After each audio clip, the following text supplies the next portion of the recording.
Hey everyone, this is Joe from the Northeastern Native Plant Digest, bringing you another video. So today I just wanted to do a little garden tour since it's spring here and everything's blooming, and I just kind of wanted to show everybody what's going on. And I'm going to start over here on the east side of my house. So right off the bat, we have some violets mixed in here with spring beauties, and I got my first celandine poppy blooming. And I really love the way these look together. Violets are a great ground cover, underutilized. Really, they spread like crazy. Beautiful flowers. They're a host plant for fritillary butterflies, and they're just a wonderful addition to a woodland garden. Very easy to divide up. They spread by seed. Some people don't like them because they spread so easily, but I think they're a wonderful ground cover, and really they need to be utilized a lot more in the gardens as far as I'm concerned. They look really nice here with the spring beauties, and I got a lot of spring beauties in here, and as you can see, I don't know if you can see this or not, but there are bees, little mason bees buzzing around on the spring beauties, and they pair real nice with flowering dogwoods.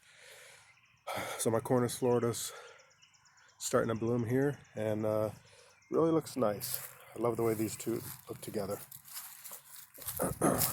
Also have some hardy geraniums in here. This is a native geranium species that'll be blooming here shortly, probably the next month or so. And then coming around here, I have a lot of echinacea kind of coming up that I planted last year. Just get some afternoon sun, morning shade, and the echinacea do really good here. Got those mixed in with New England asters. And then along with the New England asters, I have a lot of false Solomon seal coming in. Planted some of these last year and they're really taking off, really starting to spread. Got multiple sprigs coming up here. Another type of echinacea that I have coming in several different areas is Echinacea pallida, which is the pale purple coneflower, and that should be blooming for me this year. Along with that here, I have mountain mint.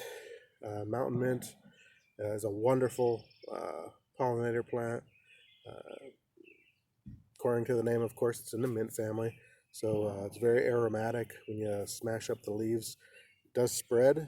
This has spread out quite a bit just since last year, and I've already been able to divide this up and spread it all around my yard, so I'm really excited about that.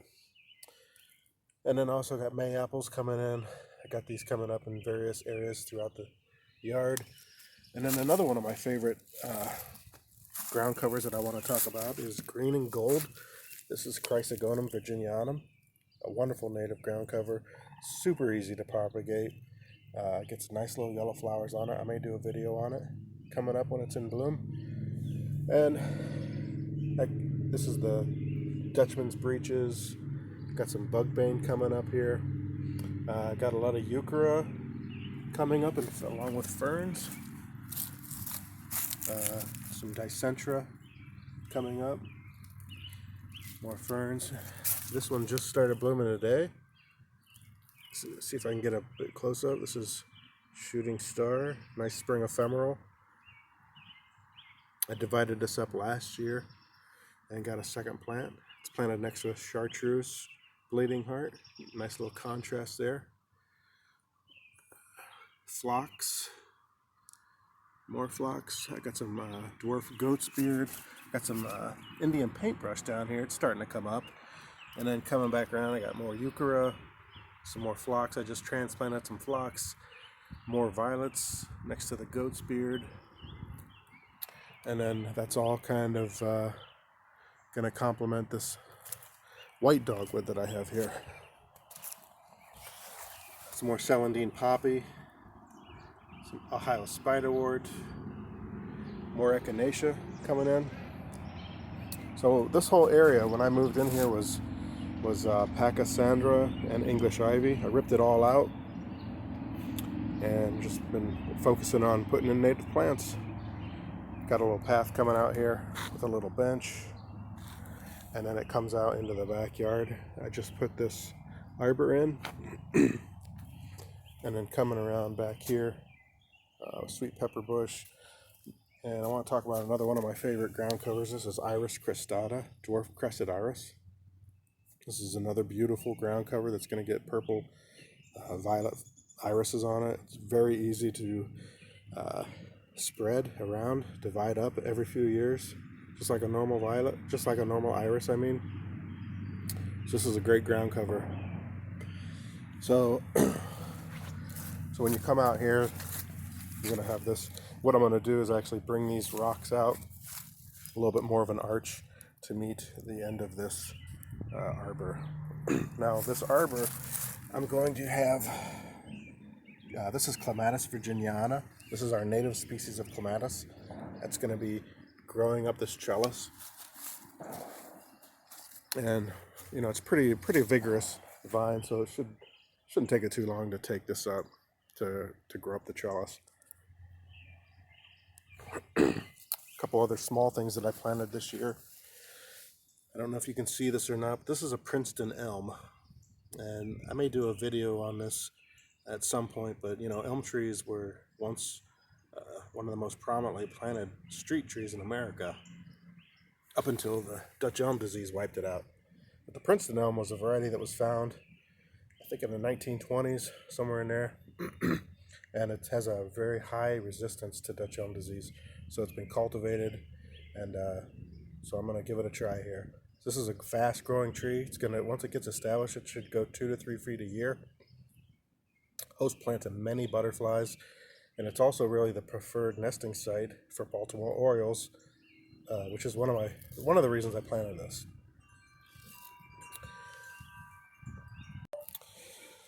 All right, so coming around here, I've got a small fringe tree, American fringe tree, coming in. It actually had one flower on it last year, but this is a nice tree. I'm a little concerned because since it's in the ash family, you know, we'll see how it goes, but it has shown some susceptibility to the emerald ash borer. We'll see. This area in here next to my pond is going to be an area that I'm working on this year. It's going to be filled with swamp milkweed, possibly some Culver's root, common milkweed. We'll see what goes in here. So this area in the south side of my house is filled with more mountain mint. I've got creeping phlox coming in here. I've got different native asters, coreopsis. I've got Joe Pye weed coming in, butterfly weed, and a lot of echinacea, and along with some sneeze weed. And then I want to talk about another one of my favorite ground covers. I'm going to swing over here. So this is Sedum tarnatum. This is our native sedum. This is a wonderful ground cover, very easy to propagate. It's getting ready to bloom here. It's a great nectar source for bees, small bees especially. I got a weed here coming. So this is a plant that you can just literally pull off a piece and plop it in the ground and it'll grow roots. And this was all just one little dinky piece that I ordered, that I found online. And within just a couple years, it's already filling in. Super nice. I've been transplanting it more and more. And I like this plant. It's a great plant. Lonicera sempervirens, our native honeysuckle. It's getting blooms on it. It's going to look beautiful this year. Carolina allspice is coming in. This isn't a tree that's native to Ohio. It's more of a southern species, but it's still a better alternative, I think, than something from you know, Asia or Europe, something like that. It's winter hardy up to, you know, zone 6, I think. And I'm in 7B, I believe now. So this is a nice plant. It's got a lot of nice fragrance and fall color. This area here, I'm not really satisfied with. I got a lot of swamp milkweed coming in here. This area needs some help. And this is the south side of my house, so a lot of elderberry coming in. Another cultivar of elderberry. More violets. More asters. That's Indian grass. I love Indian grass. More phlox. Right here, some native St. John's wort. Of course, I got more violets going on here. I got a lot of native lupine coming in, and along with some weeds. But these native lupines started from seed, and they should bloom next year. They usually don't bloom the first year. These are some seed starters that I got going on. This right here is my high bush cranberry. It's a viburnum. I was almost thinking about transplanting it this year, but I'm going to leave it alone. This is a host plant for the hummingbird moth, and I've seen caterpillars on there. Hopefully I'll get some more this year. It's loaded with blooms, and I'm really excited. I'm really excited to see how this does this year. I actually got some suckers off of it, and I got them transplanted in some other areas. And look how it looks. It looks beautiful with the violets and the phlox together. And then I also have some coreopsis down in here. More weed. The interesting thing about fritillary butterflies is that they don't actually lay their eggs on the violets. They lay them just somewhere around, and it's up to the caterpillars to find the violets. So the more violets you have, the better the chances of those caterpillars finding the violets.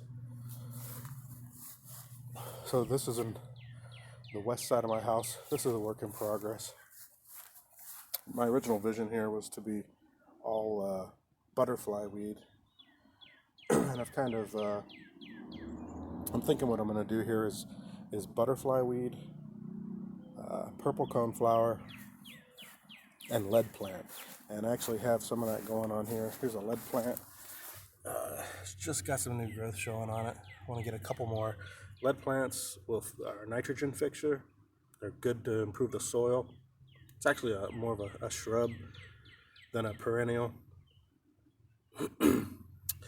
And you can't really see much on it now. It's mostly just a twig, but I'm going to get a couple more plant in here. There's some of my butterfly weed. It's a great plant for monarchs. And then here's coming around to the front of my house. So this is filling in with black-eyed Susans, butterfly weed. I got some blue lobelia coming in here. I love blue lobelia. Got some wild strawberries mixed in with violets. This is penstemon. I think it's Dark Tower, and it's in front of my serviceberry, which just went out of bloom. Still got some blossoms on it, but serviceberry is a wonderful native tree, small tree, understory tree. More creeping phlox. So this area here too, I've got some native columbine coming in along with, I don't know if you can tell, this is the native burning bush. Hearts of bursting. I've got about 3 of them up here. More phlox. Another one of my favorite plants is tiarella foam flowers. Those are coming in and they're spreading. So this is a wonderful shade plant if you got moist shade, and they do really good. They spread over time and they look really nice mixed in with violets and phlox, coral berries, things like that. Beautiful foliage mixed in with the violets. Some more celandine poppy coming in. So this is another area it's a heavy moist soil here. A lot of clay, stays wet most of the year, mostly in the shade. It does get some sun. So this is kind of a work in progress. So I do have some hostas coming in here, but I transplanted some phlox, a lot of fern, no maidenhair fern. I had some maidenhair fern in here, it didn't do good, but I've got a lot of cinnamon fern in here and ladies ferns. They do really well. With some more euchera, some more green gold, some more dwarf goat's beard. This is another little flower that I like. This is marybells. It's a native little flower. It's pretty. Some more hardy geraniums. So coming around here, this is a little site that stays wet most of the season, damp. A lot of leaf litter. So this is Jack in the Pulpit. Got multiple Jack in the Pulpits coming in. And this area is mostly asters, echinacea, coreopsis, and phlox. So coming around here, this gets full sun. This is Fothergilla. This is a nice shrub. This one gets to be about 4 feet tall and wide. Now Fothergillas, not native to Ohio. They're more of a southern state. They might be native to a couple counties in the southern part of Ohio, but they are, very cold hardy. They're in the same family as witch hazel. This is a beautiful growing shrub. Bees like the flower heads. They are fragrant. Gets really wonderful fall color. Super hardy. This does good. This is fairly drought tolerant, but it also does good in the shade. This is an area that I'm still working on. So in this little thing here is a New Jersey tea. Got a dwarf Alberta spruce. This area too is an area that I'm working on. I got a ground cover in here that I don't think you can see right now.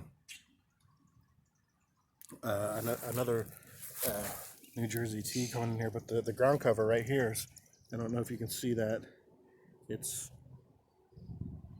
Antineria neglecta, pussy toes. So that's a pretty drought tolerant ground cover that should fill into this area. I just planted it. It's also a host plant. I think it's the painted lady butterfly. So I'm going to swing around here. So this is an area that I've been working on, and it's got a lot of creeping phlox, a lot of echinacea coming in here, purple coneflower, pale purple coneflower, butterfly weed. I've got some more native lupines coming in. So this is going to fill in nice. Same thing here. So you swing around, you kind of get an idea of how it looks under the trees.